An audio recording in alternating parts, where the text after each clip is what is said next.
किसी भी बीमारी की आयुर्वेदिक चिकित्सा या हमसे जुड़े रहने के लिए हमारे चैनल आयुर्वेदिक समाधान को सब्सक्राइब जरूर करें। अगर हिचकी आ रही हो तो कैसे दूर करें? 10 ग्राम राई 250 ग्राम पानी में उबालकर छान कर गुनगुना रहने पर पीने से हिचकी बंद हो जाती है, चाहे किसी भी कारण से आती हो। हिचकी अधिक आती हो तो बाजरे के बराबर हींग, गुड़ या केले में रखकर खाएं। 4 मूली के पत्ते खाने से हिचकी बंद हो जाती है। हिचकी बंद ना हो रही हो तो पुदीने के पत्ते या नींबू चूसे पुदीने के पत्तों पर शक्कर डालकर भी चबा सकते हैं। पुराना सूखा गुड़ पीसकर इसमें पीसी हुई सौंठ मिलाकर सूंघने से हिचकी चलना बंद हो जाता है। गर्म दूध पीने से भी हिचकी बंद हो जाती है। थोड़ा सा गरम गरम देसी घी पी लेने से हिचकी बंद हो जाती है। घी या पानी में सेंधा नमक पीसकर मिलाकर सूंघने से भी हिचकी बंद हो जाती है। गन्ने का रस भी हिचकी में लाभकारी होता है। एक काली मिर्च सुई में चुभोकर जलाएं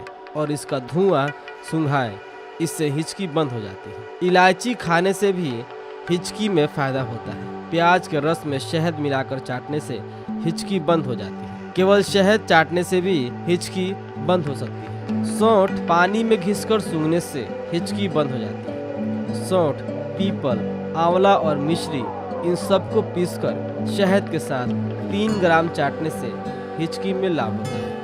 अगर आपके जहन में कोई सवाल या परामर्श हो तो कमेंट जरूर करें। धन्यवाद।